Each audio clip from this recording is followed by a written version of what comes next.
So today I'm going to show you how I combine my iPad Pro and MacBook Pro to be ultra productive.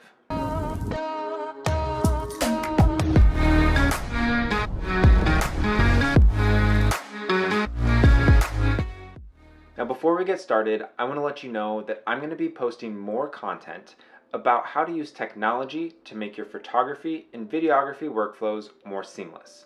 So make sure and subscribe and hit that bell so you know when that content goes live. Now, there's a lot of debate and videos on YouTube about an iPad becoming your main and only computer, or which one you should choose between an iPad and a MacBook.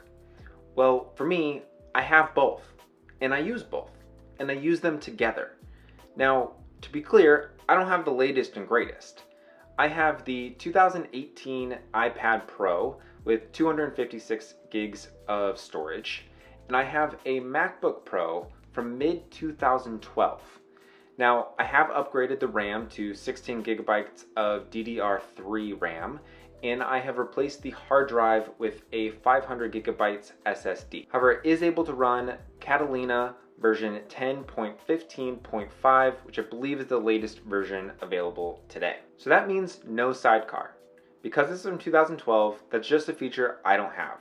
So with more modern current models of things, there are definitely more features available that would make this setup even better, but I want to show you what I have and how I use them today. For me, I actually use my iPad as my main device, and my MacBook as more of a support device. I do all of my photo editing and processing on my iPad Pro. I've actually made a video about that. I will leave that up here and as well in the description if you want to see me walk through my workflow of how to use my iPad for my entire photography workflow. Now I also edit all of these YouTubes on my iPad.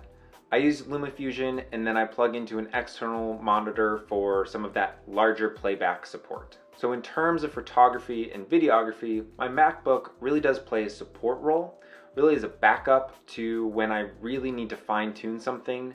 And that really comes into play with photography and being able to access a truly full version of Photoshop on the MacBook as opposed to what is currently available on the iPad. Now additionally, for my full-time job as a digital marketer, I've been working from home just as everybody else has, and the MacBook has really been the main driver on that side of things with email and other projects. The iPad really becomes the music controller, the IM chat device, as well as video conferencing because the camera on the iPad blows away what I have on the MacBook. But there are a few key items that I use to make all of this work and seamlessly switch between which device I'm using.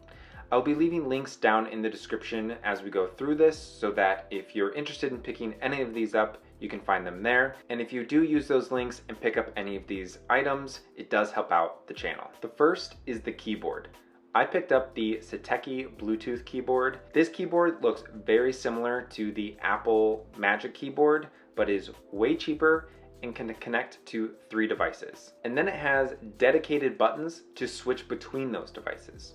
So if I'm doing email on my MacBook and then somebody from my team IMs me on the iPad, I click one button and I'm able to reply immediately. This keyboard also charges via USB-C, so when the battery does die, which it has amazing battery life, all I have to do is take the same cable from the iPad and pop it in to the keyboard and I'm all good. Very similarly, for the mouse, I picked up the Logitech M720 Triathlon because it can connect to multiple devices. There's a dedicated button on the thumb side that allows you to switch between devices quickly. It does have a few other buttons that make this a really productive mouse over some other options.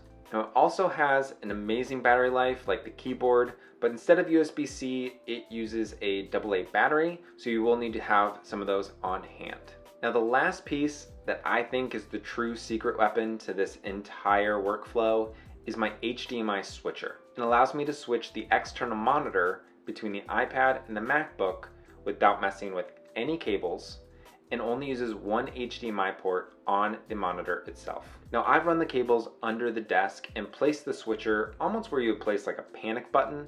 So all I have to do is reach down, hit one button, and I've switched between the MacBook, and the iPad seamlessly. So that's it. Those are the 3 items that I use to allow me to use the MacBook or iPad for whichever task it's best at. And then when I get up to leave my desk, I grab the iPad, flip the smart keyboard around, and I'm ready to go with my mobile setup. Let me know what you think of this setup down in the comments below. How would you do this differently?